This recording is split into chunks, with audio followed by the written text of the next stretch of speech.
Welcome everybody to another episode of the Key to Games podcast here on Game Wisdom, where it's in the art and science of games. I am Josh Placer, and we have another great topic lined up this week while we are dealing with a very big snowstorm that's hitting everyone here. Yeah, So, right now. Please welcome my co-host. He's currently working on the game Samurai Pig, Joshua Reyes.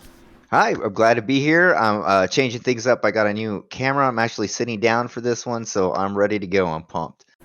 Alright, I want to move your little camera just a little bit here. I will mess with that as I get the time. There you go. That should be just a little bit better. Just trying to get you perfectly centered.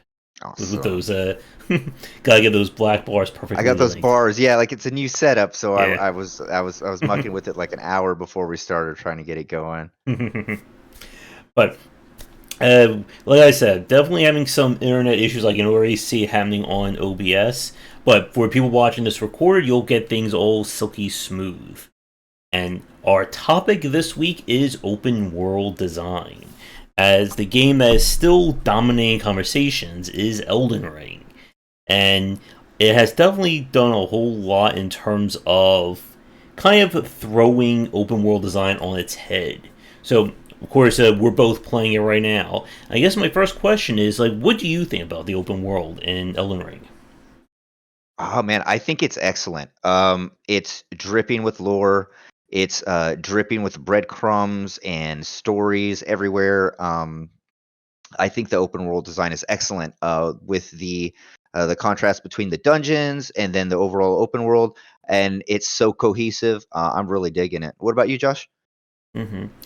Yep, I'm not a huge open world fan. There's very few Me of them that neither. I Yeah, really do like, but I am enjoying them. I think it could be a little bit too big in some spots. I mean, there is a lot of game to explore, but massive amount. yeah, environmental design is definitely on point for it, and I think that is one of the big accolades that From Software deserves, because it's certainly a different taste compared to what we normally see from open world games. Definitely. Yeah, they really, I mean, it's basically their formula. I feel like that was kind of like what they originally always wanted to do, right? Like I feel like way back in the day, they wanted to make this game. They wanted to get a good writer with them, and they wanted to make like Dark Souls originally was probably in their head was something like this, right? And due to Mm-hmm. like technical limitations, and of course learning as a studio, they ended up with Dark Souls 1, which of course was a brilliant masterpiece. Talk about that level design, like the bespoke level design and stuff. But they definitely turned some things on their head while keeping consistent with things that players expect. Definitely. Mm-hmm. And it really has, I think, improved. As you said, we can see this evolution going from Kingsfield to Demon Souls, Dark Souls, and now to Elden Ring. And I think what kind of makes it work is the fact that they've been constrained by, or their focus has been on linear levels for so long. So they know how to really do that place and environmental design. And I think the biggest hallmark for Elden Ring is the fact that it is such a wide open space, but it doesn't feel like it's recycled in any way, shape, or form. It feels like every area is a one-off. Right. Every area is fresh, unique. It's not like you're exploring the same rocks and the same stuff over and over again. So definitely they were yeah, every area visit is unique in its own way. It has its own flavor, its own vibe. So yeah, they've really got that down to a science there. And then like I said previously, you know what I mean? In this game, I don't think they were worrying so much. They didn't have to worry so much about their combat tech Mm-hmm. or the cloth tech, or there's a lot of stuff that they already had hammered out. So this one was basically like they were just building the game. You know what I mean? Mm-hmm. Yeah, and there was no way I think they could really go from Demon Souls directly to Elden Ring. This would definitely require that evolution in terms Yeah, of their design and their processes. right. Like they definitely had to hit Bloodborne. They definitely had to hit Sekiro like before they could get to this point for sure. Definitely. Mm-hmm. So there's definitely a lot to talk about with open world design. It is a genre that really blew up as 3D games became the norm back in the early 2000s and then really becoming popular and mainstream with the likes of Assassin's Creed, Grand Theft Auto, and just so many imitators who've been trying to mirror that. Of course, just about every like Ubisoft game in the last 10 years. Yeah. Oh my gosh. And like me personally, I think you just mentioned that earlier. Like, I love open world games, but I got burnt out on them like a long time ago. Probably around the Ubisoft games when it became an open world to I'm just collecting random baubles and things in the game Hmm. to open up a new part of the level, and it became so formulaic. Instead of an open world, it was more like uh, open world with collectibles, right? It wasn't Hmm.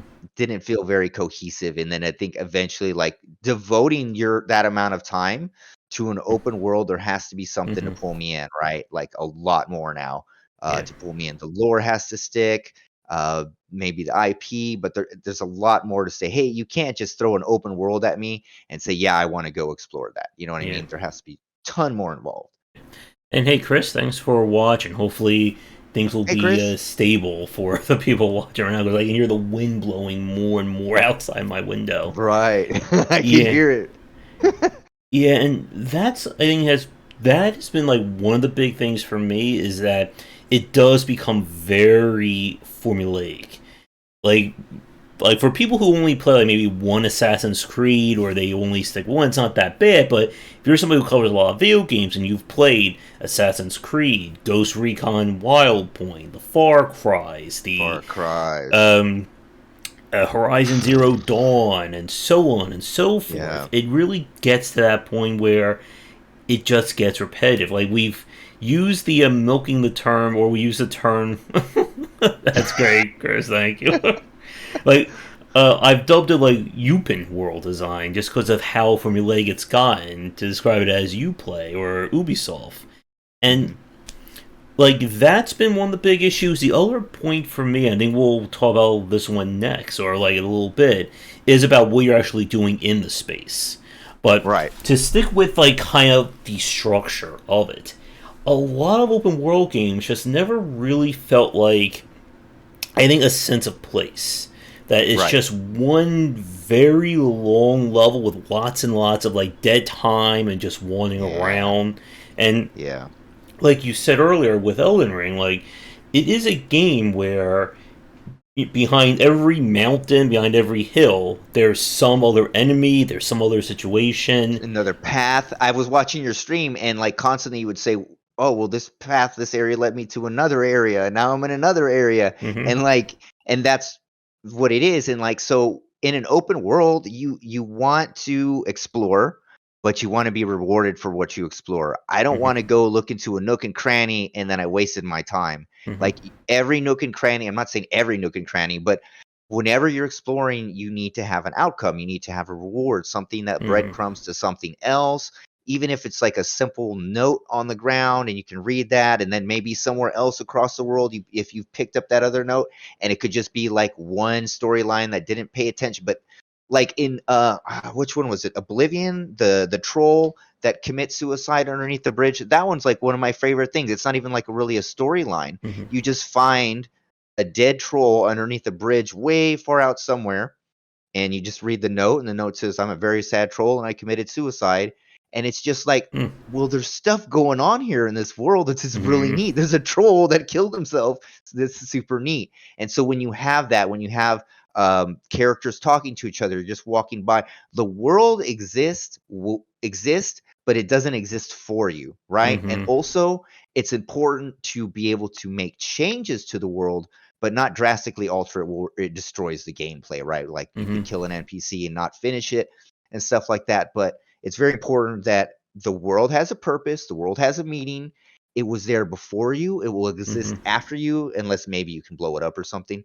But uh but it's there and it has a purpose and it's real. And so you are entering the world. It's not like you start the game up and we spin up a simulation playground for you to play in, and here's a really long level, right? Like you were saying. So, Hmm.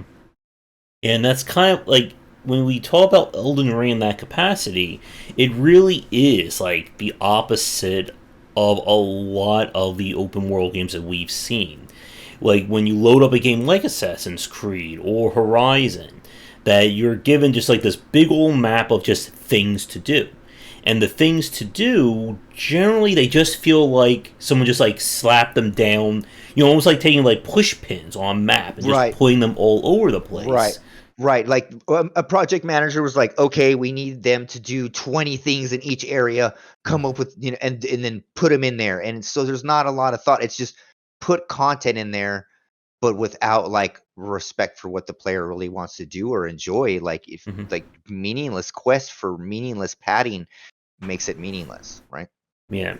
And it's kind of very interesting when we talk about Elden Ring because progression in that game is a completely different flavor to compare to open world games. That you're not questing most often to get some crazy perk or Right. complete 70 feathers and get, infinite grenade launcher or something like that. It is, like you said, like part of it is the world design. It's that idea that, hey, there's this weird looking house, surrounded by a crimson rot or whatever the plague is. Why don't we? It looks interesting. Let's go see what's over there. And then Right. you go over there and you find some crazy monster, or maybe inside the house there's a stairway down to like a dungeon, and things like Right, that. exactly, exactly. And one of my good buddies was telling me about or actually he works on the game, and he was telling me about this in Witcher 3. One of his favorite, not favorite quests, but a quest that he remembered was like it starts at the very beginning, and there's a lady with a skillet and a pan in Witcher 3. Do you remember that quest? It's like I second didn't one or play something too like that. much of The Witcher 3. Me neither. But the quest, so basically it's this quest, and it's a lady standing in front of a house, right? And it goes in and it can expand into this massive, massive storyline, but you can just totally skip it because the world is existing without you, right? Mm-hmm. And it's not a requirement. It's just another side story, right? So Yeah. stuff like that really goes a long way. If I walk by some people and they're talking and they're chatting about something, and somehow that could lead to a quest, and I could go, that's amazing, right? That's really Mm-hmm. cool. That's a really nice emergent gameplay. Is it Yeah. I don't know if emergent, but It could be just more storytelling, but it is a really good story. example of that kind of flavor. And Hmm. yeah, to Chris's comment about like the Grand Theft Auto games and the driving, like movement and exploration, like actually how you interact with the world is a major aspect of it, and we'll definitely spend some time on that one, I'm sure, during our conversation. And yeah, to his other comment about like this is the world and this is the story of this area versus this is the world and here's 27 towers, here's 10 base raids you have to complete and stuff like that. It is a And very that's like yep. it's choice overload, right? Mm-hmm. Like you start the game, and you're like, oh wow, I have to do all of this for what? And you and like a good way to present an open world, like it's not like you're like, oh, look at all these things that you can discover because they're on your map. The player should organically be able to discover those without all the markers and everything. And that's a separate topic about the UI and everything Mm-hmm. like that. I don't know if you saw the tweet about Elden Ring with Mm-hmm. Ubisoft's Yeah. overlay, but that's kind of what that's like, the divide and the difference. And also we could get into which way is the best way to build an open world, like in that context. Is the Ubisoft way a good way? I'd argue not. I Mm-hmm. say or is the Elden, FromSoft software the best way to go, or maybe something like but something Bethesda does, or just all in the middle, mix Yeah. all kind of big mixed together. Yeah. And like what Chris is saying about Elden Ring's open world approach, like again, it really has to do with the differences between kind of like micro and macro play. That in the Souls games, they always focus on micro, what you're doing at any given moment. Right. While a lot of open world games tend to focus on the macro, that Mhm. you must go and do 1% in this town. You need to do this, this, and this in order to unlock the next story beat. And a lot of people have really been equating Elden Ring to kind of like first generation RPGs and first generation Yes. open world games, Yes. Yes. where, it's like, here's the world, we're going to put you right here. Okay, see you later, go See you do your later. own thing. Do your thing. Yeah, do your thing, and respecting the player enough. to make their own choices, and if they mess up or whatever, and I think that's the way to do it. Honestly, I Mm, think it's really smart. It's amazing, and like it opens up, like we were talking about the old style, like a sense of wonder. You know what I mean? Like mhm, what's here, and if everything's marked on the map, not really wondering about anything. I kind of know everything that's there. But if it's unknowns and you're exploring in this painterly world, and mhm. it's just a whole different experience. Yeah, and the fact that, again, as you said, the game gives you room to breathe, or the game gives its own space to breathe in that regard. That in any other open world game, if you're walking, you see a castle in the distance, you'll get like a huge pop up on the mini map. Maybe you'll see, side quests, explore so and so. In this game, it's just like one of many, many, many different things that can happen in the space, Mhm. and being able to like craft, the world like this. And again, like I would love to ask From Software, just like how long did it actually take them to build it? Because I think one of the things that we've seen out of open world design is the use of procedural generation.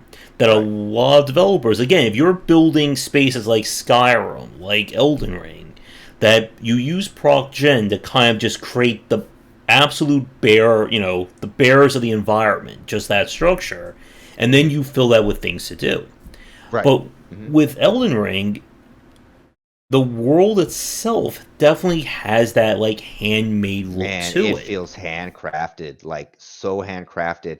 Whatever is procedural in there is probably just like vegetation procedurally placed, like Hmm. rocks procedurally placed in an area. There's something called grebbling, which like allows you to place like where debris would fall naturally in an environment. It's gonna fall in dirt falls in corners, rocks falls in corners. So that kind of stuff would be procedural. Hmm. Um, but and actually, I don't feel like the world was procedurally like the base was. I feel like they had the level designer sit in a room, draw out a maps that they saw when they were kids, and ideas from D&D games and stuff like that, and then they had that world built, and then they went from there. I think the procedural elements are very small. I just have that feeling in that Hmm. game, and especially if I was running it, if I was doing it, I'd be like, I would just hire a couple extra hands to just hand play some stuff. Yeah, and with like the amount of space, I think this is like Elden Ring probably has like the most like enemy diversity I think I've seen out of a From Software game. Turtle Pope. Hmm. Hmm. And Khalid, everyone's favorite home away from home. Right. And that's like the thing about like Elden Ring versus other like open world games, that there's that sense in a lot of open world design that I'm saying this in a piece I'm writing for next week or this week if you're watching this recorded, where a lot of open world games they feel like carnival rides. They feel very curated. This is the level 1 zone. This is the level 3 zone. This is the level 8 zone, and you can just like see the designer's hand telling you, okay, you go here to here to Mhm, here. mhm. In Elden Ring, a lot of the content is very much like evenly scaled. Like again, outside of Khalid, it's not like you're going to one or place and all of a sudden a big pop up says you must be soul level 25 or you need to turn around. If you want to just go straight to Khalid and get some very easy soul farming, if you're good enough, you Yeah, can do yeah, that. Or a giant definitely. crow comes down from the sky and bites you to death. Definitely, definitely, and that's definitely like my op. That's it's amazing to give the player that choice, Hmm. instead of like bombarding them with annoying UI, like, oh, you needed to collect 10 more things or whatever, and it's like if you do need to collect 10 more things for a thing, it'll allow you to walk up to the thing, and it's like, oh, you must find the mystical. It doesn't bang things over your head, and it respects the player. So that's definitely like the biggest thing that it does there. And I do love like the chutzpah, I guess, of From Software to basically put their end zone literally right next to the beginner zone. Yeah, Because you definitely. would. I had a feeling they would do that. I was like, Mm-hmm. they have to do it. Mm-hmm. Because you think, oh, Khalid, it's the next closest place. Surely that's where Right I'm supposed there. to go. and then the sky turns red, and then the dogs grow 20 feet tall.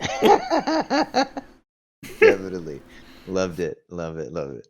Yeah, heat-seeking prawns, Chris. Mm-hmm. Yeah, Yeah, and there's so much enemy diversity. I mean, like weird little pustule sacks in a swamp, and then next there's like a little turtle there, and there's and a lot of fauna everywhere. It's really, mhm, really, it just looks very lived in, like just mhm, very alive, you know? yeah. Hey, Pony. Yeah, man, I said this on Hey, stream. Like, Pony. FromStar has not met an animal yet that they can make into some grotesque, evil-looking creature. Right, right. I know. It's amazing. They got a talent for that. I mean, the guys there, again, when you get that interview, man, you get that interview great. So here's some of their methodology for what they go through. I'd love to pick their brains also. Mm-hmm. And being able to build your open world, like that's one of the obviously one of the biggest challenges of these games is that there's that difference between designing a world versus designing these individualized chunks. And I think that's Right. one of the things that we see a lot in other open world games is that you can only really explore again in that very linear sense that okay, everything can only happen in this zone or in this zone, and it feels very unconnected. It's also, I think, why a lot of developers have kind of copied like the older Grand Theft Auto designs, where the world is really just maybe like three islands of Yeah. focus. Hmm. Right. And I think that's pretty good, right? Hmm. Like to do it in that regard, where you just have a few places of interest, and then you really like it's better to make a smaller area and just make that dense with a lot more stuff to do than a giant wild giant sterile area with nothing in it, you know? Hmm. And getting like points of interest, I think that's another really big hallmark of Elden Ring. Hmm. Versus again a lot of the other open world games, where side quests in other open world games are usually either progression locked or they may be just very much like one offs that once you've done, you never revisit that area That's it. again. Yeah. Hmm. Elden Ring fills their spots with just a lot of things, and I think what really is like the hallmark is that they all feel original. Even though you're going into different ruins or different crypts, there's a completely different dungeon that you have to do. Whereas with a lot of them world games, if you're going to do, base rate number 3, it's going to be the same thing as base rate number Same base rate 6 screen. or Right. 15. 15. And it like like Laura Croft, every like it's a tomb, and every tomb is kind of the same tomb, right? Mm-hmm. And it's yeah, yeah, yeah, just like that. And that is, again, like one of the reasons why a lot of world games don't interest me is that I don't want to repeat the same thing Mhm. 15, 20, 50 times in a row. Mhm. But for a lot of these games, it's oftentimes required because if you want the best gear or you want to actually upgrade your character, you need to do that. And like we said earlier, it's a really that difference between letting the world breathe and just overstuffing it to kind of pad out the clock. And Right. as I'm sure everyone remembers, there was that whole stink when Dying Light 2 put out the little announcement saying there's like 800 hours of 800 things to do. hours. Mhm. Yeah, and it's you can't, and that's why I got burnt out on open worlds, like they just started really abusing players' time. Like I guess they misunderstood that players don't want to do the same meaningless task for an extra gear, like an extra piece of gear, or expand your inventory slot, and Hmm. it's just like, and if you've done it in one game, you've kind of already done it, and you don't really want to do it again, right? Yeah. So maybe switch it up, right? And I think maybe they didn't switch it up because they sold it so much, and they were thinking, well, if we switch it up, you know, what Hmm. that people aren't going to want to play it anymore.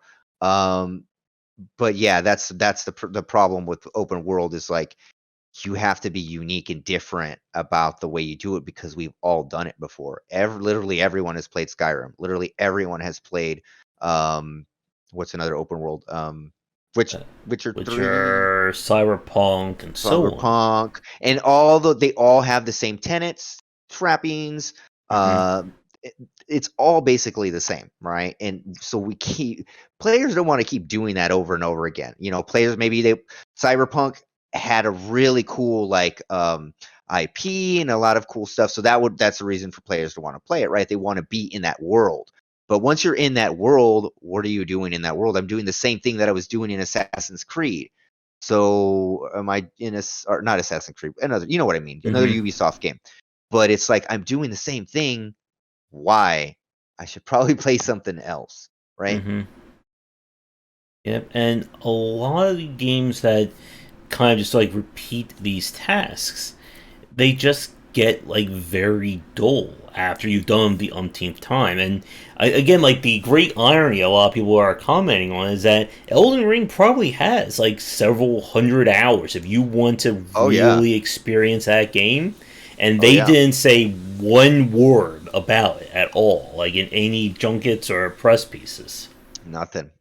And like even if they know, I'm sure they know exactly how long it could take to like get everything done. But that's not like a selling point for it, right? They don't want to say, "Hey, you got 900 hours, man, ahead of you. You ready?" Like Mm-hmm. that's not what people want to hear.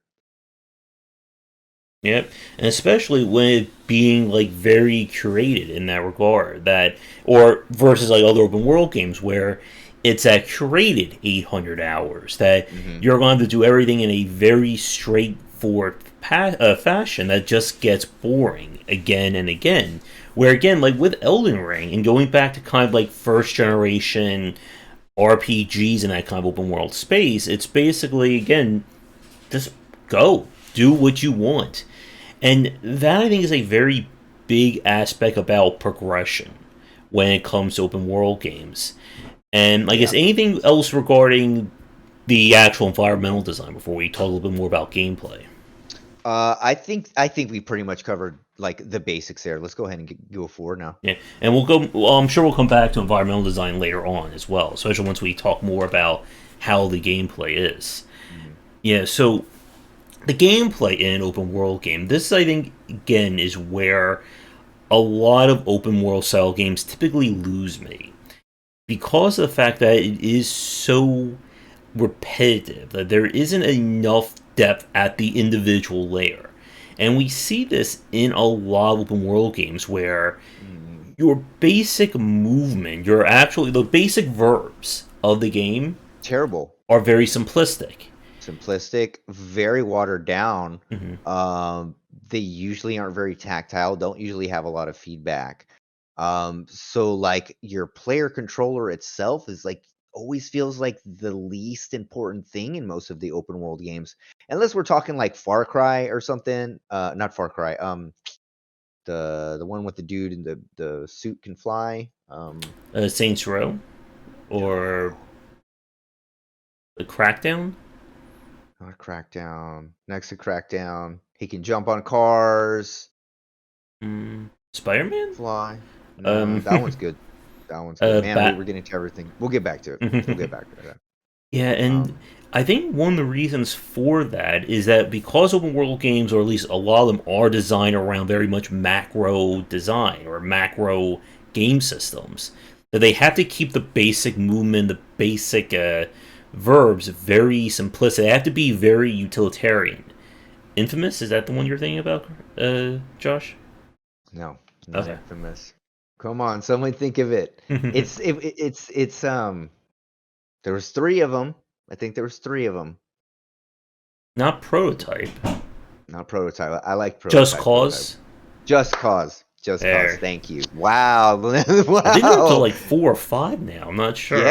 Yeah. So like that one has a lot. Like you can do a lot of movement and verbs in that one. That one's a really good, pretty decent player controller and a lot of cool physics. So we'll cut that one out of that. But most of them, like again, like what you do in Skyrim, like on your minute to minute micro is really boring, right? Like your Mm-hmm. attacks are not fun. They don't feel good. Mm-hmm. Um, you know what I mean? And the same thing for I didn't really like Assassin's Creed combat that much myself either. Like I felt like it was um half combat or something, like very canned Mm-hmm. combat, if we Yeah. could say. Yeah, and that kind of happened with the Batman games as well. Like the first Batman Exactly. game I liked, but as that formula just kept becoming more and More. more Mhm. kind of placed into open world style games, even action games, it just got very boring to do that because there is no growth to these systems. It's just you're Right. repeating the same thing. If the green enemy shows up and he's only weak to blue enemies, well, you're going to be or blue attacks. What's your strategy? I'm just going to use blue for the next 10 hours until I get to the red Right. enemies.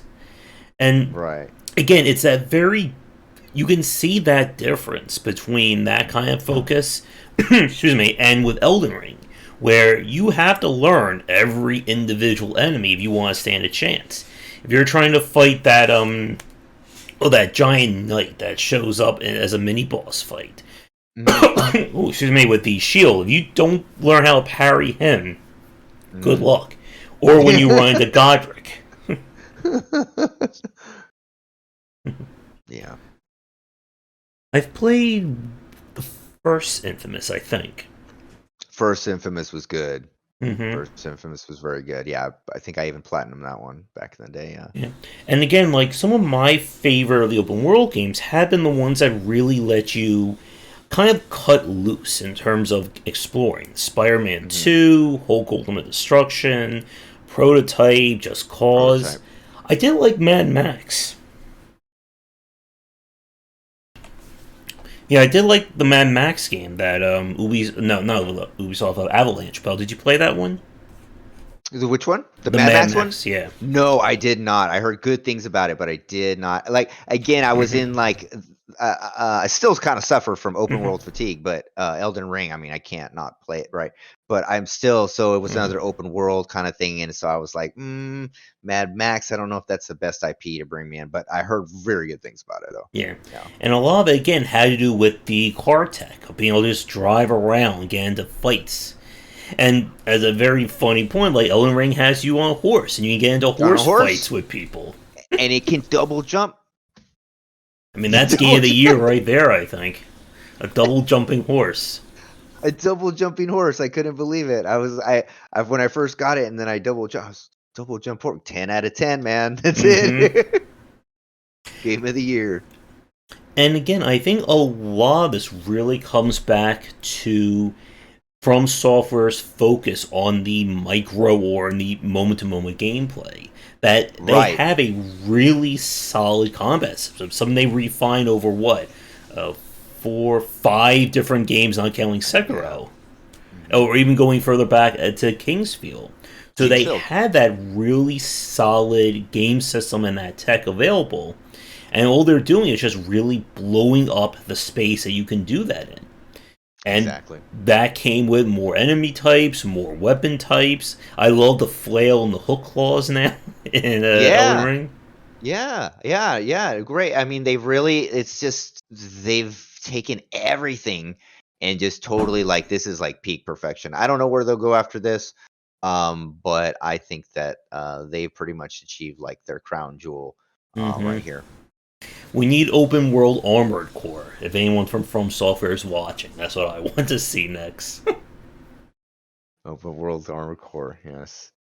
What was I about to say? Yeah, so like with another major point about this, I think this is something I could certainly rant for the next hour on, is how progression is often so rigidly defined in a Mm-hmm. lot of open Mm-hmm. world games. And this has Mm-hmm. been one of those other points that just really frustrates me.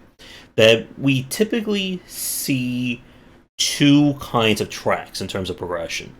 You have kind of the scaling effect that the world around you World scales based on what your character is. This is something that they use in Oblivion, I believe, Oblivion. and a lot of people don't like this because it makes things feel even more, amusement park, very curated kind of design. This Yeah. area has cute little bunnies. You go over here level 2 times, you come back, they're now grizzly bears trying to kill you. So, like, what was Right. the whole point of the world in that respect? Right. Like what why is it because I'm progressing the world is getting more is progressing with me? Like it doesn't even make sense like as like if you're looking at it like as a I don't know, just a logical level, it makes no logical sense to do that, other than a cop out to be like, we have no idea how to scale the difficulty, right? Yeah. And then the other way is that the progression is so abstracted that, like, here's one of the things that really like gets me crazy is when people describe games like Far Cry, like open world games, as Mhm. RPGs because they're Yeah, skill trees.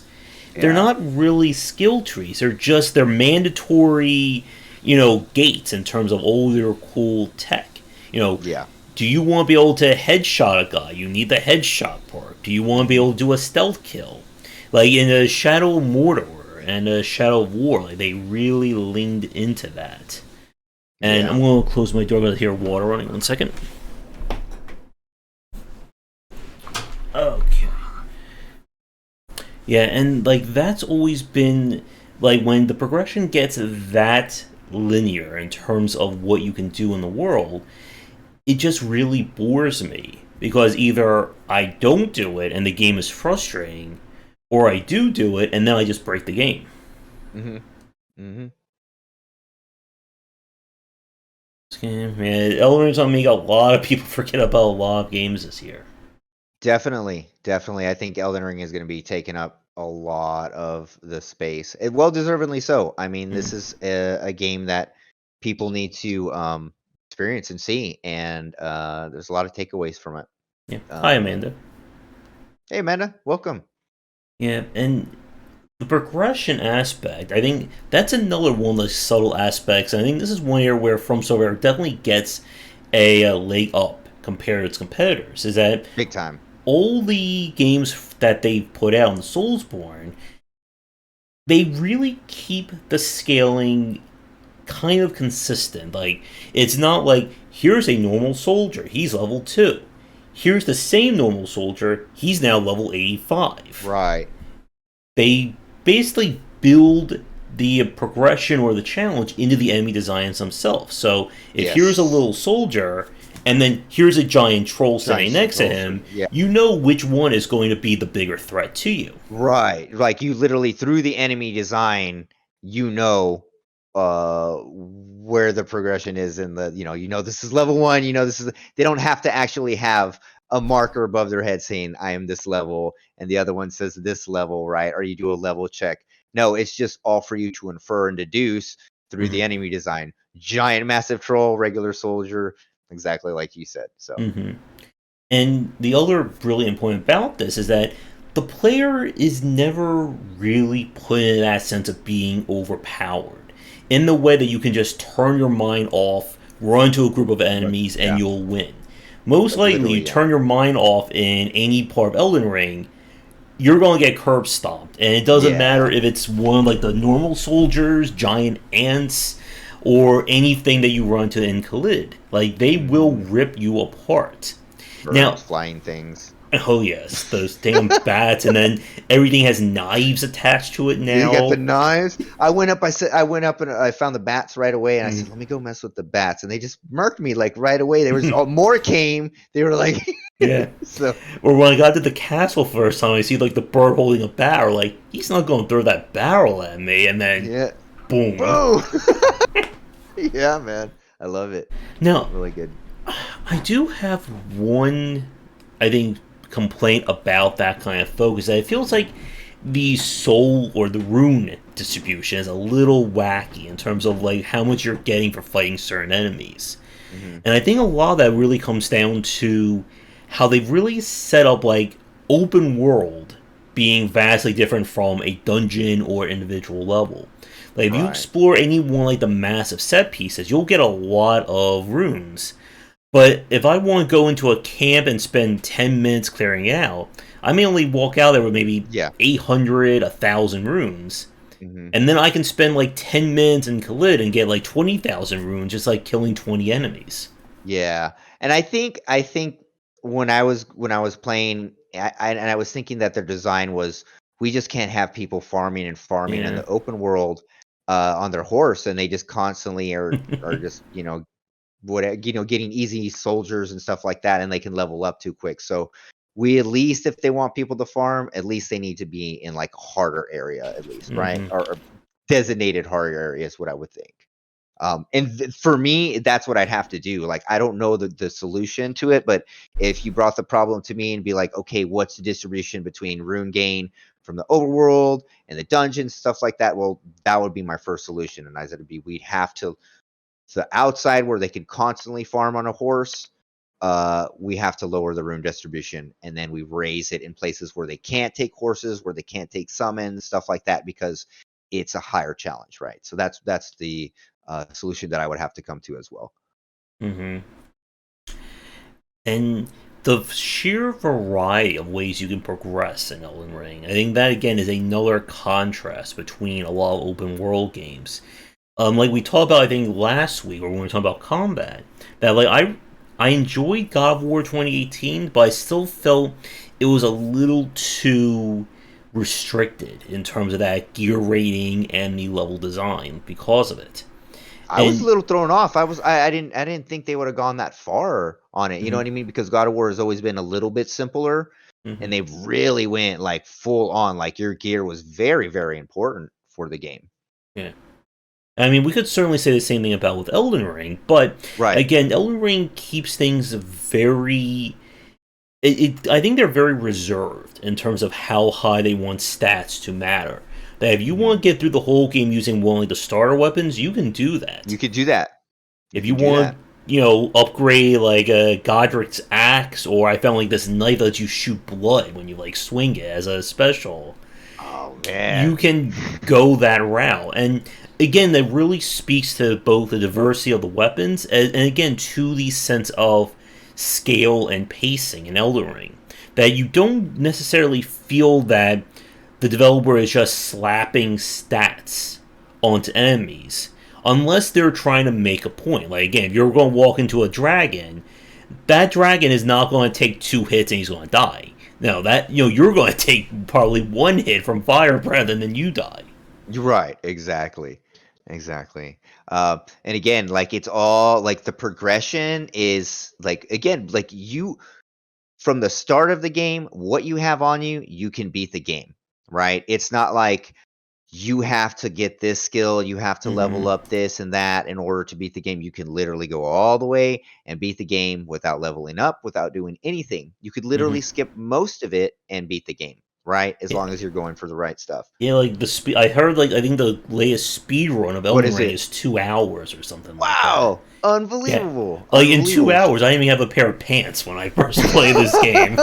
I saw that it was like 2 streams right before Yeah, you got. yeah. That's interesting, Chris, about Breath of the Wild. I guess what kind of pulled you out of that space? 'Cause I have certain ideas about it on my end. But yeah, like Breath of the Wild to me is another good example, at least what I like in terms of an open world game, that it gives you that sense that you can move Yes. around in that space. Yes. And I would love, like, if we were talking about things From Software could grow on, I would love them to add, like, kind of like the, climbing tech, or just more interacting. Because the horse is great, but you're still kind of limited in terms of what you can Yeah. do on your feet.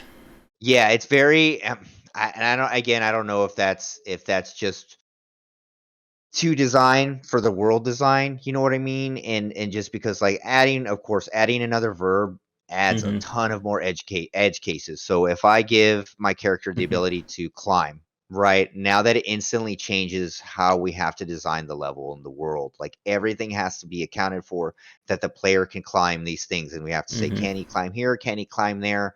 So maybe in decisions they were deciding, okay, it's not worth it. And also, we believe that most of the players will be okay with just the simple things because jumping, jumping in a horse, jumping for most of those players is enough. We're like, oh my god, we can Oh, actually jump now. yeah, and you can break some.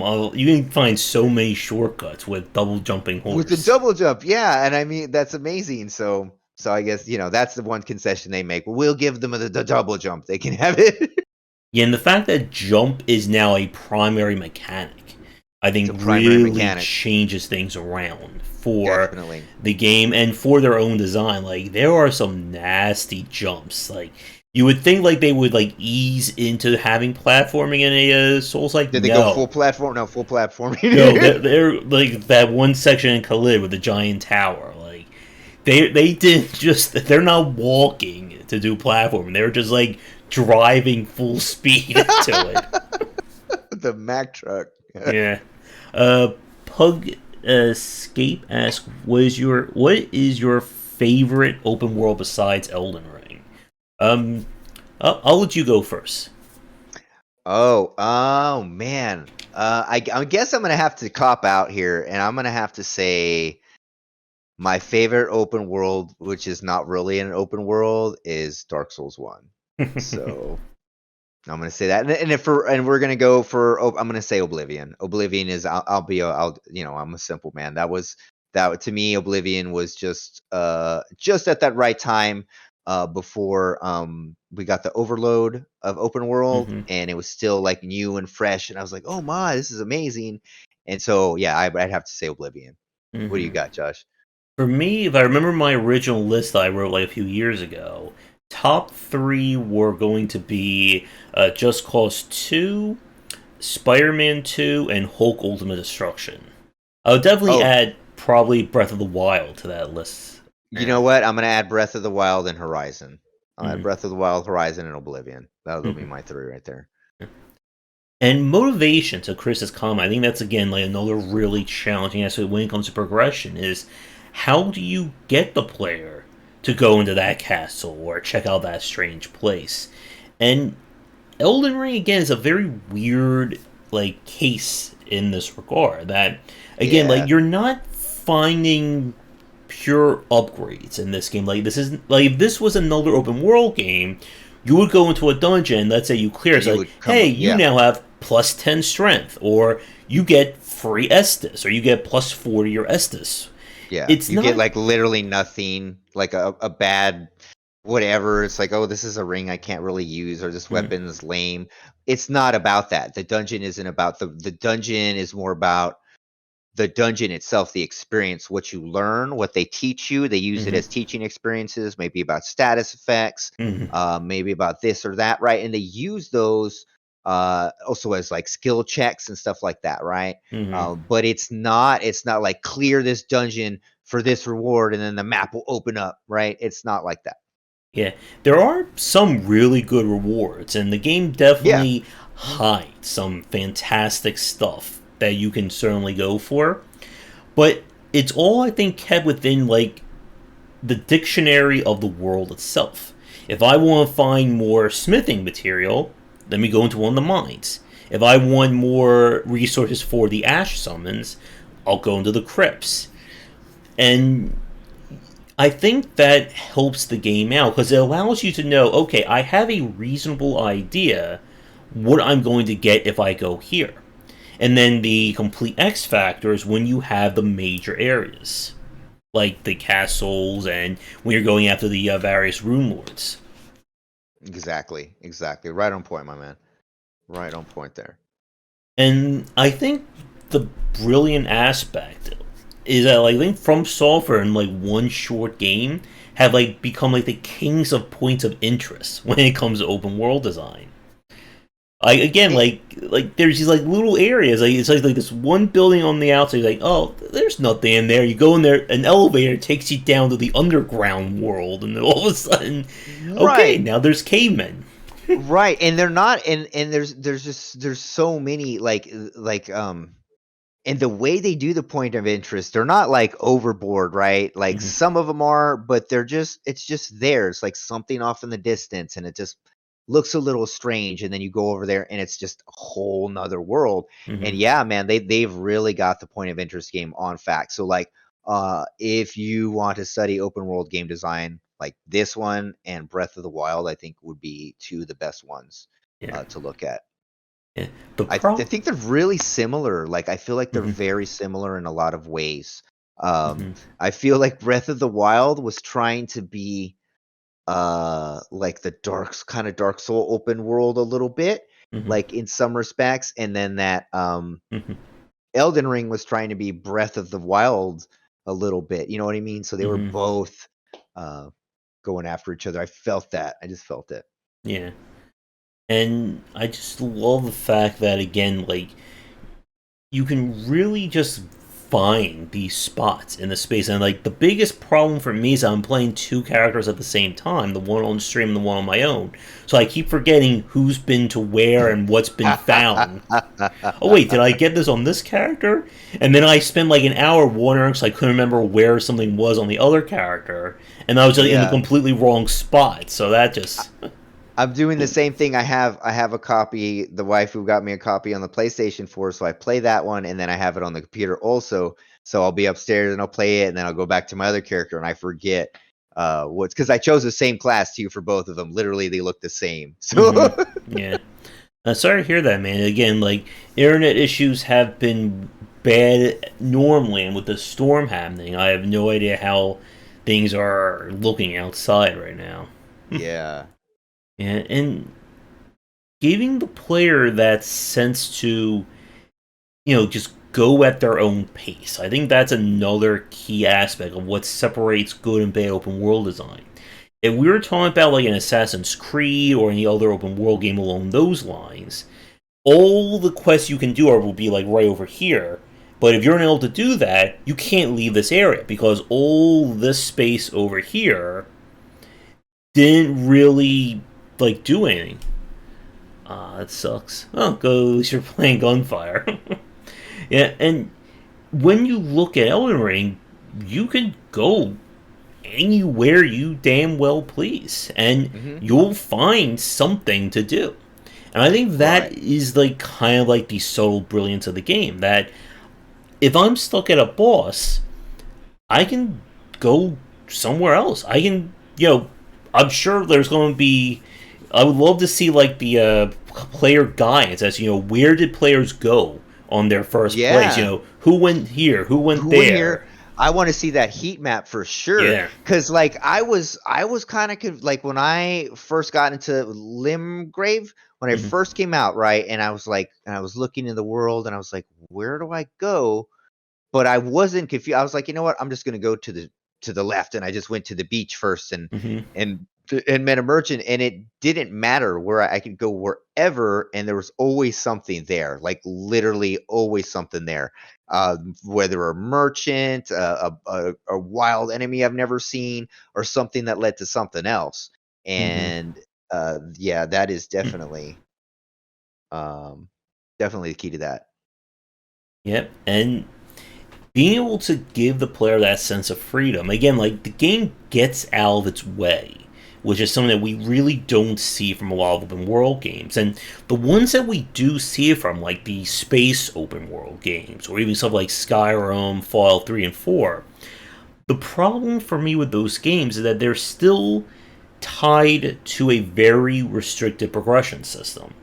So I can't. So like the world is open, but you're still locked to whatever stats you haven't applied Right, to or what right. perks you Like didn't unlock. right, so you could literally take your character and your stats and just put it in a shooting game, Hmm. right? And it would be the same thing. It's no different. And because it's an open world, that's not open. That's super restrictive. Like as an Hmm. open world, you should be openly available to progress in all the different ways that the world allows you, right? Like there should be a lot more verbiage and a lot more things that you can do instead of saying the only way to do this is through the skill tree. The only way to do this because that's super restrictive, like you were saying. And also one of the reasons why I didn't want to play that game. Also, like I didn't. The world was nice, right? But I think once it got down to the combat and the progression that it was so limited, it was like completely opposite to the way the world felt, right? Hmm. And when you have like so much space, you don't know what to do in it.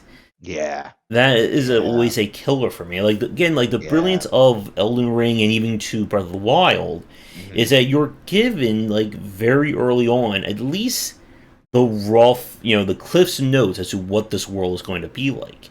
In a lot of Right. like grand open world and grand space games, you're just plopped in and say, okay, here's how you fly, here's how you refuel.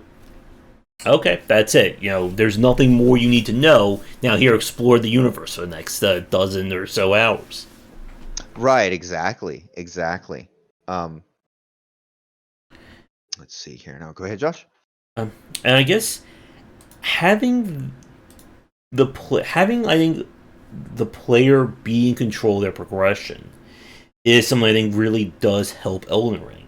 And it is very much an RPG in that respect. If I want to play with summons, I want to go range or magic or swords, lances, whatever, the game space is wide enough to accompany that. And I think a lot Right. of that. Oh, go ahead. Yeah, and that allows, again, allowing the player to, that's what we were saying. We were talking about you're so restricted in how you progress in your player. This way it's completely open, right? Like the world has sorcery, the world has um hardcore monsters and status. There's just so much in the world, so you should be able to absorb those things for yourself, right? And level up through that. So, yeah, the progression and that allows you to wield, if I want to be, I want to wield those my claws and the poison claws, and that's all I want to be, right? I want to be Wolverine, and Mm-hmm. that's what you can do, and you're allowed to do that. And so that's definitely, like you said, the game's getting out of the way of the player, trusting the player, allowing the player to make Mm-hmm.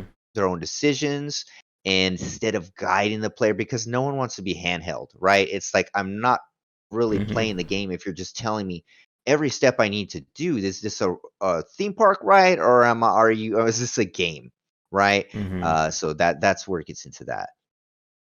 Yeah. And having that ability to see, or that ability to just build your character how you see fit, that again is a very different.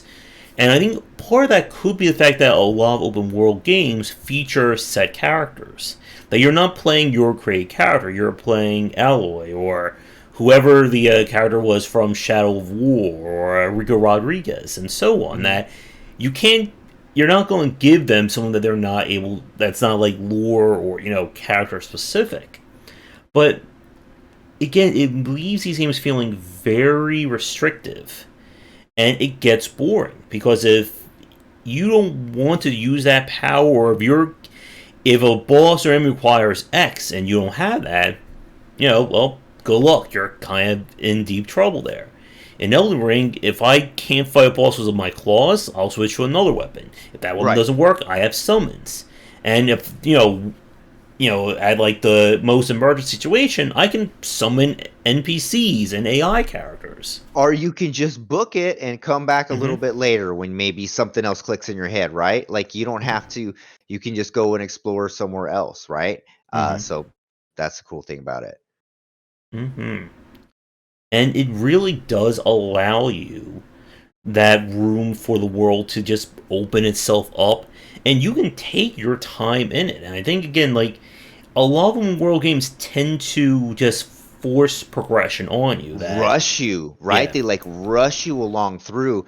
In Elden Ring, I literally felt like I could just stand still, Mm-hmm. and I'm like, you know what I mean, and just soak it in. But like in other ones, you feel rushed and you feel like you have to do this. I have to collect so many pelts Mm-hmm. and this and that, or otherwise my inventory, and I can't do this.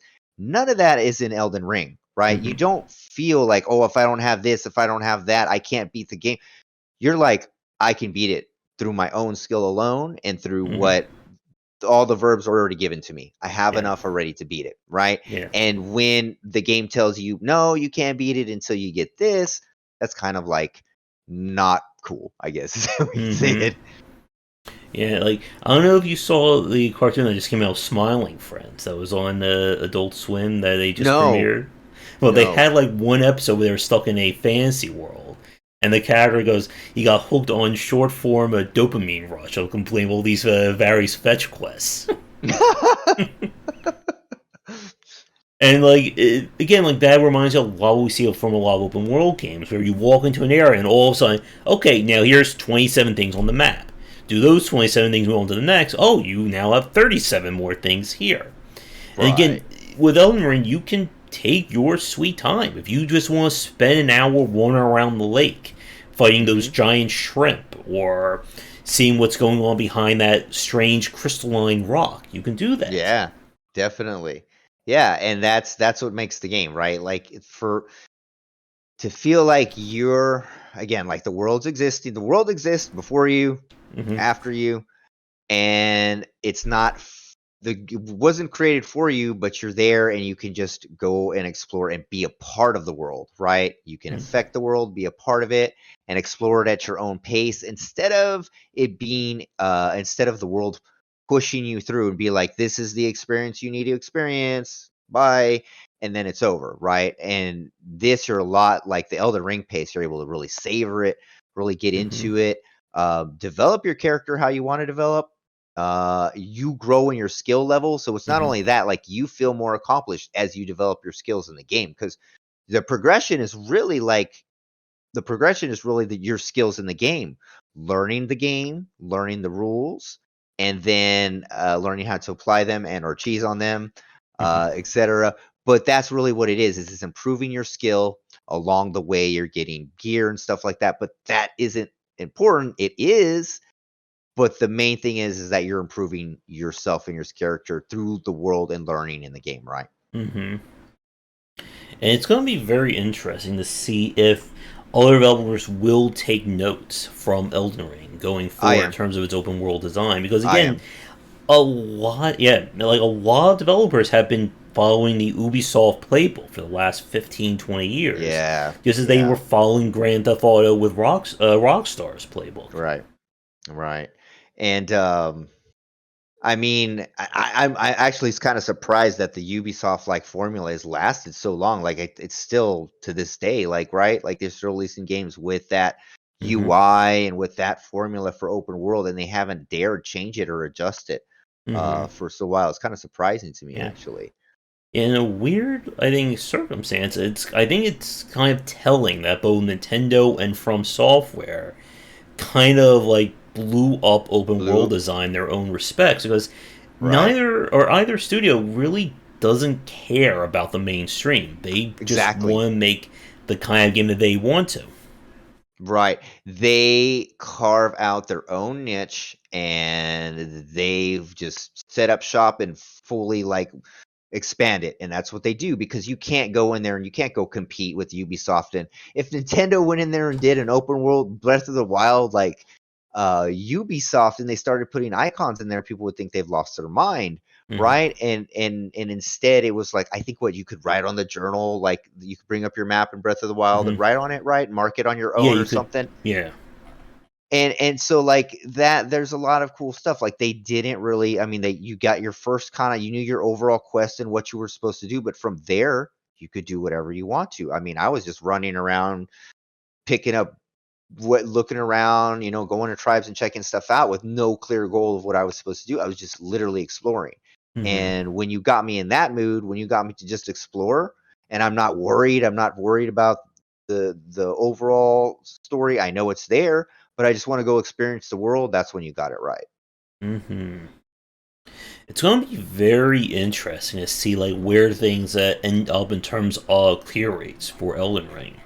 Because I mean, right now they do lose a lot of players. Like right now, there's a lot of churn in terms of the early game, which is of course to be Mm, expected of a Souls-like. But mhm. with a game like this, it's very hard, I think, for a lot of people to kind of switch your mind to the fact that you can go anywhere you want in this space. Like nobody's telling you you must do this first. Like you, at most, like the most instruction the game tells you is do the tutorial, get a torrent, and that's basically it.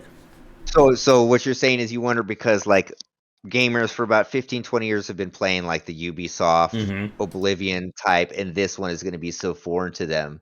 So you're going to be like, I don't know what to do, and they're going to put it down, right? Mm-hmm. You know? Yeah, definitely enter to see what the clear rate is. I believe that once it gets past that first drop off, people, they just Mm-hmm. get murked right away, and they're like, "Oh, I can't play this." And so those initials, and I think once those who stick around, I think they're gonna stick around forever. Like I think this game's gonna be have a lot of staying power. Yeah, and I think another aspect of this, it's going to make it really hard if From Software decides to go back to more of a linear level design. That's what I was saying. I don't know where they would go from here. I think they would have to go to like a different IP and maybe just do something different because I don't know if you could do an Elden Ring 2 Mm-hmm. and you can't go back to like to a more linear Dark Souls style. You could um I mean, they would be the ones to know how to do it correctly. But yeah, like you said, I'm interested to see where they would go after this. Hmm. And with like open world design in general, I guess what are your thoughts on kind of like the RPG side of things? So we talking about like God of War, about Skyrim. Like for me, I've just gotten really tired, and I think this is another interesting aspect of what makes Elden Ring different. Is that if we look at something like a Skyrim or an Oblivion or some of those games, you're still defining a character, right from the get go. I want to be a mage. I want to put my points in a mage. Elden Ring again follows that same kind of style from the Souls likes and even from older RPGs, or even more like I think like more like Japanese RPG design, where Yeah, your character starts at level 1, yeah, they can't do anything. You're building yeah, that character as you play. And for yeah. me, that's always been like one of like, the big hurdles of trying to play like Western style RPGs is that I don't want to define the next 30 hours of my character in the first 5 minutes of play. Right. Right. So you're saying you don't like you want to organically be Yeah. able to create your character because you don't really know what the game has to offer or how that class would even work anyway, right? Hmm. So like you don't know if I choose, I don't know, the gunner class or the archer class, I don't know, any type of class or whatever. And you don't know how that'll gel with you, how it feels and how it'll work. And so there you go. You spent 20 minutes, 20 Hmm. minutes 30 hours, I don't Hmm. know, you spend a lot of time on that character and you realize this style isn't for me. Instead of starting from level 1 and then you like, okay, and you test this and you upgrade that organically. I think that's the way to go. I always start like I like starting with I start with so it's a wretched that was Hmm. you started Resh, right? Yeah. Yeah, and I started Resh too because you can upgrade everything as you see fit. As you explore the game more Hmm. organically, upgrade instead of being locked into me. That, like you say, I didn't like that at all. I don't like being locked into Hmm. I get into an MMO and they're like, choose your class, and it's like, what do you? There's like 20 classes. I don't even know what does what, and Yeah. so you're set from the beginning, and then you're like, oh well, I'm not a very good tank here, so I'm gonna have to switch to rogue, and then you know Hmm. what I mean. So yeah, Yeah. choosing your character all from the beginning and all that setting everything. Yeah, I don't think that's the best idea. I think organically growing your character from the start, like you're literally nothing Hmm. and you're growing in the world is probably my favorite way of doing it also as well. Hmm. All right. As a time check, we're about, I would say, like an hour and 10 in. I'm trying to think if there's any other major points we haven't hit on. Anything from you? Mm. Well, I think I've said it already, but I just think that good open world design from the start. So however the reveal is, once you see the world or however it's Hmm. introduced to you, you know your one overarching goal, right? You have the story, save the princess, go find your lost mother, Hmm. something like that. You have one overarching goal. But then, like I said, the world exists without you. And so you're there, like you're just a participant in the world. Everything is else going on around you, and you're a part of the world. So I think that if you can affect the world in a small way, any tangible way, say you, for example, say you complete a quest and I go back to somewhere, and because I created the quest, the person will greet me differently and acknowledge something that I've done, Hmm. right?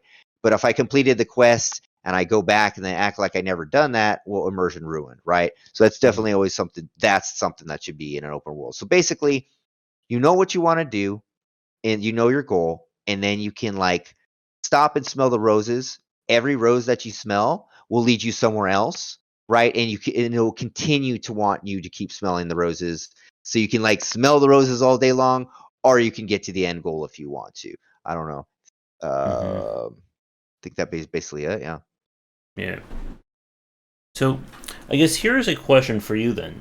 Do you like, and this is also for the chat, do you like open world games that allow the world to be impacted?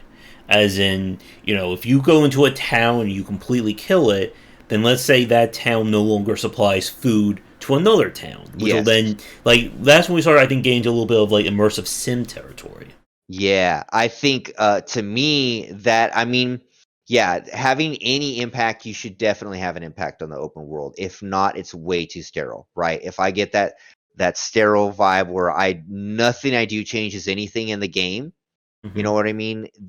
I don't like that. But if I can have some kind of effect, people respond to me differently. Like you said, if I accidentally destroy a town, then it changes things from here to there, or how people react to me. Hmm. I think that is definitely what we should. It is getting into interactive sim territory, but as an open world, it's a world, right? Hmm. And so if I'm in the world and I'm some dude carrying a sword on a horse and I have magic, I should be able to affect the world a little bit, right? So so I think, yeah, if you're a guy, if you're a guy, gal, and person, man, you have all the things, you can affect the world should be affected, right? So Hmm. I'm definitely on board with that 100%. Yeah. And I think that could be like the next step for open world games is to go for like that would completely be the full opposite of an Ubisoft and Right, traditional open world game would be going for that immersive sim aspect to it. And it right. is going to be, I think, very hard. And then I Very guess hard. like for like one of the major points that I want to clarify for people watching again is that good gameplay or good game feel in this respect really starts at the moment to moment layer. That it's about making the act of just walking around and what you're doing outside of hundreds of hours of questing and Right, progression is interesting. picking up the flowers fun, Yeah. is just walking around cool. You know what I mean? Everything that I'm doing should feel good, right? It Mm-hmm. shouldn't be a chore. It shouldn't be like, "Oh, I gotta get to this next Mm-hmm. spot." It should be fun or enjoyable getting to the next spot. And you should see various things on the I'll pick a flower, I'm gonna go over here. What's this skull over here? What does this mean? Oh, there's a note in the skull. That's rad. Like stuff like that. Um and so the moment to moment gameplay, and that's something again that I think is like really disregarded a lot of open Mm-hmm. world. And I think that they're like, well, here's the world. You don't really have to do a lot of combat, or it doesn't have to be Mm-hmm. that good. But all of your moment to moment gameplay, I think, is probably should be first and foremost, right? And I think I've said this before that when you're designing a game, Mm-hmm. before even the open world, the character that we're playing should feel good to just move around. So then Yeah. we put that in the world. The character feels good to move around the world, and then we expand from it on there. Yeah. And again, the individual aspects of your game aren't interesting, then it's going to affect when we get to like the larger points. And it's Hmm. again why I think a lot of people kind of drop off when it comes to traditional open world games when Yeah. you're just being again like drip fed these points of interest that you're just doing the same exact thing at each Hmm. one. It becomes a checklist again versus having the world be that more organic feel. And Where this you make the dungeon, checklist, the yeah, player makes the checklist. Yeah. hmm and one dungeon feels completely different from another dungeon. Exactly, exactly, exactly. And the variety in an open world definitely helps where everything feels unique and organic because um, that's just kind of the way it is. Like different biomes and everything looks different. And Hmm. so, um, like you don't want to see the same things over and over again in a world. Like if it's the Hmm. same trees, the same rocks, and it's like, well, this is just a lot of padding and not a lot of care was taken for the play, to the player. So when you're designing the world, you want it to be organic and interesting. Every nook and cranny should be looked over and thought about. And even if it's procedural, even if things are procedural, you could definitely go back and add like, handcrafted aspects to it, right? Yeah, and you still need to, I think, have that basic dictionary as to what things do or what things mean in the space. Hmm. Like what I said a few minutes ago, that if I see a mine in Elden Ring, I know I'm going. I know I'm going to find smithing resources. If Right, I find one like those like bandit camps or those like little encampments in the wilderness, I know I'm going to find at least one treasure chest. There'll be exactly. something there.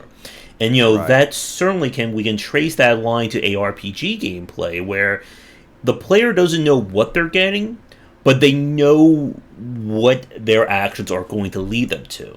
I don't know. Right, like you always have a sorry, you Yeah. always have a feeling what you're doing is going to reward you something, Hmm. right? And if you're constantly like, okay, well, my exploration is going to reveal something, I don't know what, there's a part of excitement to that, right? Hmm. Like if you're constantly know that the world is designed that way and you can explore it and you're finding something, well, that's the loop, right? That's a part of the loop that you're Hmm. developing is like to explore and find new things because you know there's stuff there. But if that rules are broken, right, the tenets are broken, Hmm. and then more than likely most explorations result in like nothing found or like less than stellar results, it'll lead in the opposite, direction. But sorry, continue. Yeah. And you need to, again, the player has to understand, no matter what they're doing, what their goal is. What is their immediate goal to go into this area or fight this monster? Because again, like one of the things that drives me crazy, or like sometimes we're enjoying a lot of the more open-ended RPGs. Nice, Chris. Is that I don't know what my goal is. I don't know, why should I go visit this random town over there or fly my spaceship to this part of a galaxy or to this part? And I just tend to just like get really bored of these games because they are so focused again on what is it going to be like playing this game 30, 40, 50, 60 hours down the line Exact same versus thing. what am I doing for the next 3 minutes? Right. In like 3 minutes in Elden Ring, a whole lot can happen. A ton can happen. Like endless amounts of things. Just depending, you go this way, you go that way. There's always something that's happening. Yeah, Mm-hmm. definitely. I don't think there's anything else. We talked about progression. We talked about environmental design. I mean, we could certainly gush more about Elden Ring. We could probably Yeah, do like an Elden I Ring. think we're gonna have to do an official Yeah, Elden Ring one, man. yeah. I Probably need to gonna have to get. be a couple parts though. Yeah. If Tomo has played that, I think I need to get. I think we need to get him on as well Tomo. because we could. That's like Yeah. 5 hours between the three of us. I Yeah, think. that'd be great. That'd be a classic one. And ultimately, I think when it comes to open world gameplay, it has I think become very I guess democratized in terms of like how it's been designed and why I think a lot of people either love it or hate it. And there are people who do like that giant checklist. So the game Yeah, says, okay, here's 100 different things for you to do in this world. yeah, Start number one, work your way down. yeah, But I think just as with that, there are people who don't like that. They just want to be yeah. given all these tools and say, okay, do stuff. You want to go to that castle over there? Go for it. You want to go to that dungeon over there? Okay, go. Whole new other world. Um, Yeah. where was that? Where was that? I'm sure I've been there. I'm sorry, I forgot what you just said there. Um, um, about kind of, people want to be given either people like to have yes, freedom or they do yes, like to have that list. Like, there are people who like to go to. It'll be love kind of it. funny to like track how many people like how many people like the open world style of a Ubisoft game who love to go to amusement parks and Hmm. be told or everything is that very Right, curated. right. There's probably a lot of psychological things behind that, like these certain players like Hmm. this stuff. Because I know there's people that are like, I like to know everything I have to do, and then Hmm. there's just like they love the checkbox. Check, check, check, check, check, and that's their accomplishment, right? Hmm. Like they could care less about organically finding the world on their own. They're Hmm. like, why? Tell me where it is. Tell me what's cool. I don't want to find it on my own.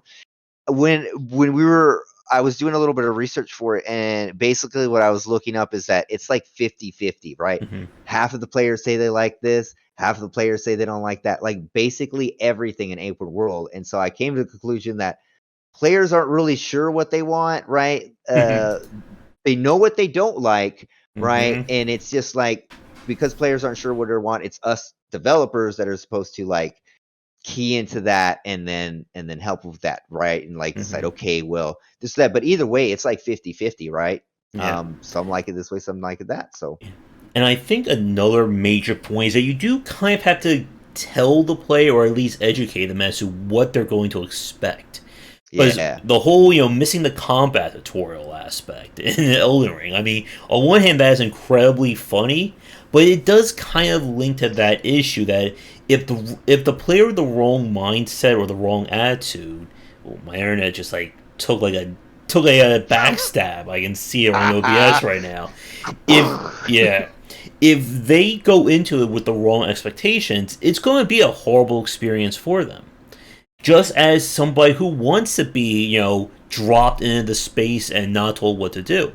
I think what's kind of ironic is that I don't like open world survival games. that I don't like being dropped into space and have nothing, have no idea what Oh to my do. god, no, no, no, no! I don't But like those either. I enjoy Elden Ring, and I think Yeah, there's definitely more to discuss about.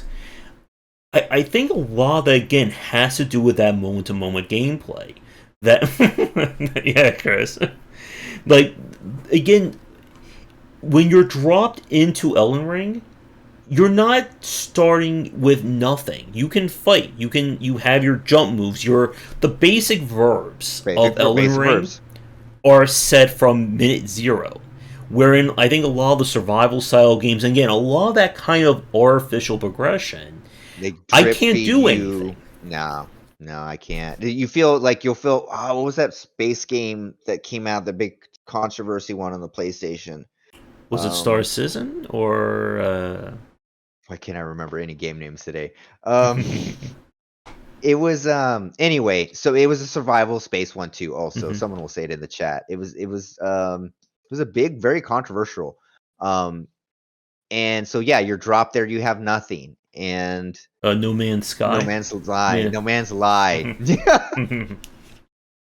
Yeah, like I did not like. I played No Man's Sky. I can respect it, but again, like it is far away from the type of game that I would want to play. And it's the same thing with stuff like Valheim, Don't Yeah, Starve. don't starve. And I was like, you know what? Everybody's liking these games. Why don't I like them? And Hmm. I don't starve was like I couldn't take it. It was horrible for me. And then also yeah, No Man's Sky, because you're just there and you don't. I mean, I don't know. You don't have all your verbs and they're drip fed to you, Hmm. and that feels kind of hopeless, right? So maybe feeling hopeless isn't our game. There isn't our Yeah, jam. We're not our jam. yeah. That feeling that it's not that I'm bad at the game; it's that the game hasn't given me what I can use to succeed. Right. Versus, say, with an Elden Ring or with Breath of the Wild, where after I'm given my basic verbs, that's it. Like, they're not introducing. You're not going to unlock a triple jump in Elden Ring. Or maybe, I don't Yeah. know, maybe after 100 hours Could that's be. in there. Or you're not going to unlock. Like, imagine if in Elden Ring you couldn't parry or do a guard counter until you've unlocked that perk at level 10. Man, that would be a bummer. Mm-hmm. That's a whole different game. Yeah. Yeah, that's a completely different game. It wouldn't work. It wouldn't work. Mm-hmm. Like 10 minutes in, 20 minutes in, you go up to one and like this is how you parry now, and you're giving it to it. No, that won't work at all. Mm-hmm. But yeah, having all of your verbs from the beginning, I believe, is very important. I know we've discussed this a few Mm-hmm. times in some of the other casts when I talk about the player character verbs, Mm-hmm. like in the player knowing in immediately what they can do innately, and then having all the verbs there in place and not being stifled Mm-hmm. originally, right? Because that's like artificial gating, and I don't Mm-hmm. think nobody. There might be some players who are into artificial gating, but I think most players don't like that. I personally don't think it's a good way to design, and I believe you're on that Yeah. route. Oh, Talisman here? of Jumping Bean. Yeah. And triple jump. Just give Tor an infinite jump. I think that would work. So here's a question for you. Like, as we're talking about, like, kind of like the player interacting with the world itself. And I think this may be, like, the final point. We'll see where things after this. But what did you think? Did you play the later Saints Row games? Like, Saints Row, I think, starting from 3 and on. I played 3 and 4. Yes, yes. Mhm. What did you think of when they introduced, like, the superpowers in 4? Um, it was too much, man. Like we were talking about the Superman paradox. Mm-hmm. It's just I think it was just too much and it really kind of broke the game. It's fun, Mm-hmm. right? It's fun if you're just playing like sandboxing and kind of stuff like that. But I think it was a bit overboard. And then also the guys were good with comedy to an extent. But I just think it totally broke the game. What did you think that it did? And I felt like, again, like it felt like the mechanics were clashing with the world. But I Yeah, mean, in Saints Row, you could drive a car, but yeah. why would you drive a car when you If you can can just fly, super jump or yeah. super run? Like it Hmm. felt like the world was not. Didn't matter anymore. Yeah, the world didn't matter to the gameplay. Like Yeah, it to the felt gameplay. secondary. And I think where Exactly. in Elden Ring, they're very much kept even. That the world is set up to challenge me on horseback riding and fighting enemies, and that's what I can do. And I just got very. It just bored me, I think, when I got to Saints Row 4, I think it was. Yeah. And when they did that spin off, Agents of Destruction, that. Yes. Mhm. And again, I think that again gets at where I think our opinions may lie on what is good and bad open world design. That for us, we like open world games where the world is an active participant. That it's not just here's a space, let's drop 100 different points of interest and side quests, and we're done. Like the world feels like a place that you can explore. And it just so happens when you explore, there's that crazy dungeon. There's that interesting castle. There's that dragon wandering around, and you're free to do that. Versus again, that like imagine if you could fly in Elden Ring. Why would you ever explore? Who cares? I Yeah. can just zip past all these interesting things. And the Yeah. world, like if you try to explore the world in a Saints Row game or an Assassin's Creed, it's often just very barren. That it's just Yeah. a lot of space. A And then lot of there's empty that space. one really cool thing, and then here's like 10 more hours of just empty space. Right, exactly.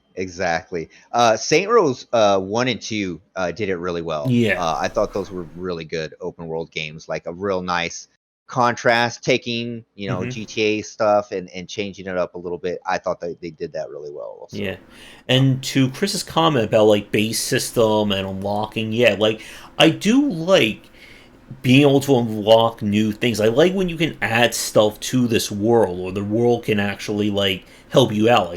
Like if you save a town, they'll give you resources, or they'll do stuff along those lines.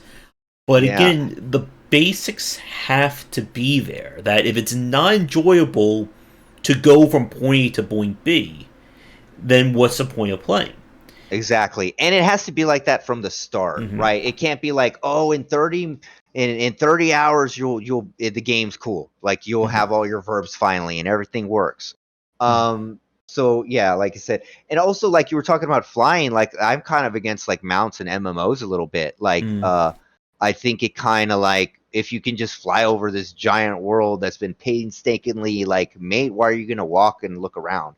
You know what I mean? Yeah. That's another thing in MMOs, like totally different. Yeah, and again, it gets at that point where a lot of interactions in MMOs is very sterile. Oh That yeah.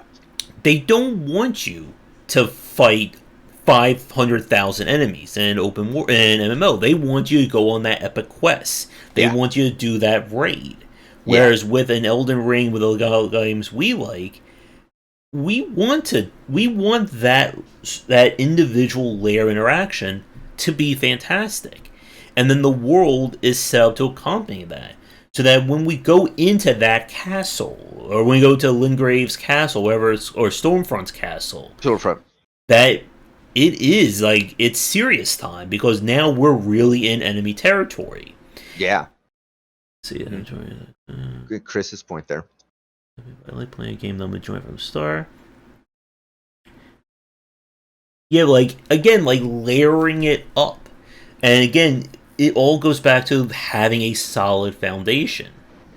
Yeah, but wait, there's more. Again, that's basically Elden Ring right there. Like you think the map is just this Yeah. one little square, and all of a sudden you unlock this area, and then this Mm. area. Now the map is this big, and then we unlock it. Now it's this Yeah. big. But the wait there's more it can't be like your original base verbs, right? Like Hmm. all like we're saying, like not parry, you got to be able to parry, you got to be able Hmm. like I understand like some games like to do like we were talking about like add power-ups and stuff like that, Hmm. but just have the wait there's more should be just auxiliary stuff that Yeah. might not even be necessary, right? Like again, it's just additions to the game, I believe would be best. Yeah, you need to be really careful if you introduce verbs that break or supersede Yes. pre-existing verbs. Yes. Like you can Correct. do that to like I guess here's a question for you.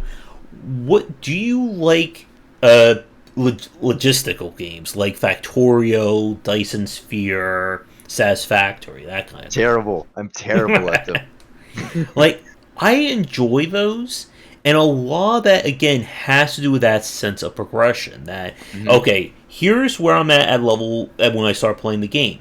Okay, once I've gotten this done, now I can build out to here. Okay, now I can fly. And now I have the galaxy. And now I have the universe. So there's that sense of growth. Well, that But, sounds really fun, though. That yeah. sounds actually fun.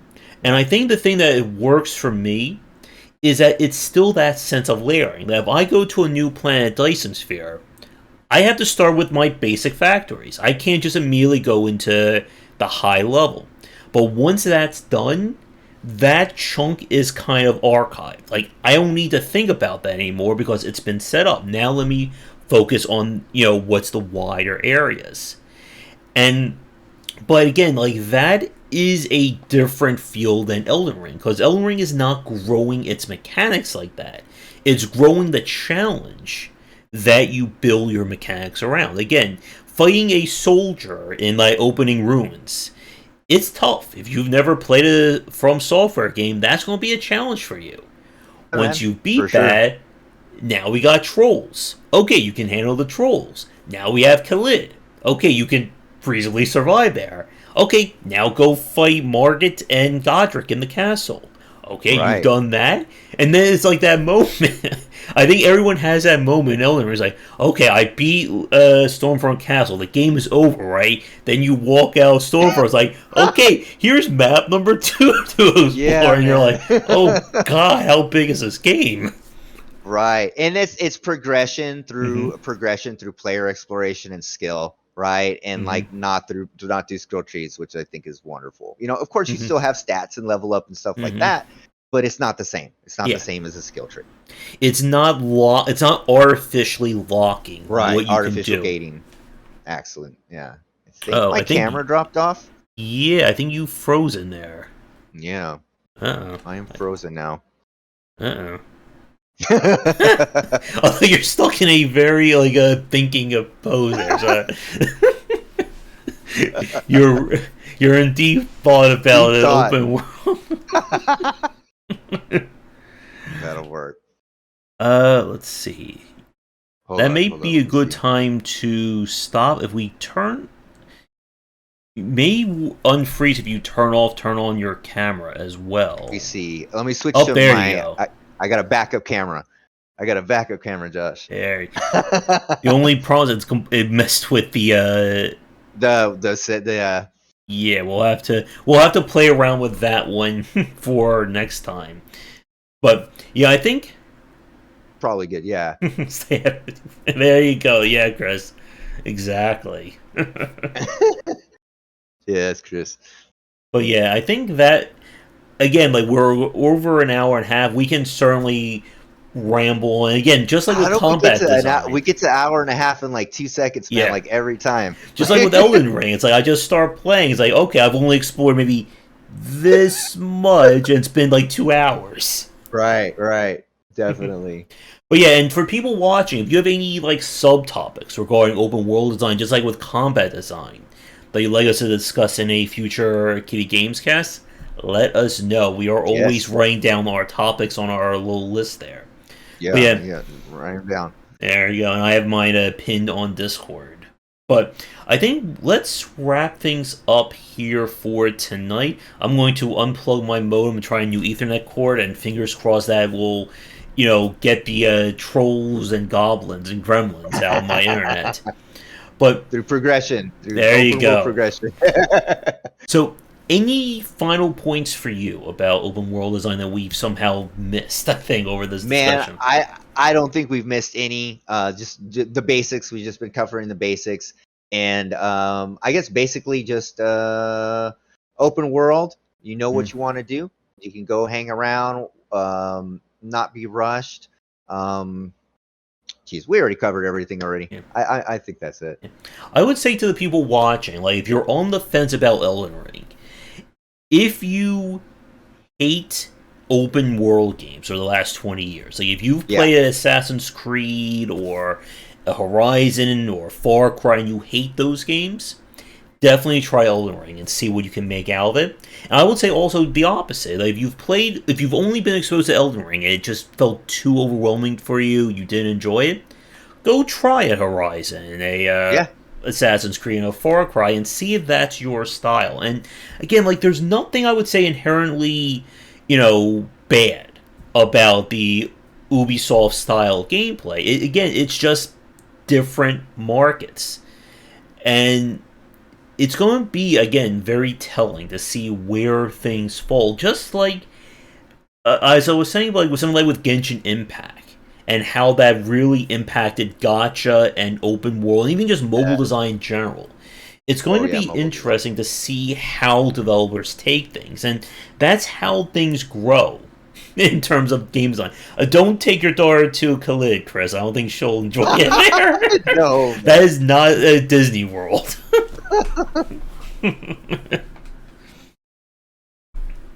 But yeah, like, it's going to be very telling to see where the industry grows and goes from here. And if we do start to see more games that are less handholdy, but Yeah. again, like, that's not to say that the game is not approachable.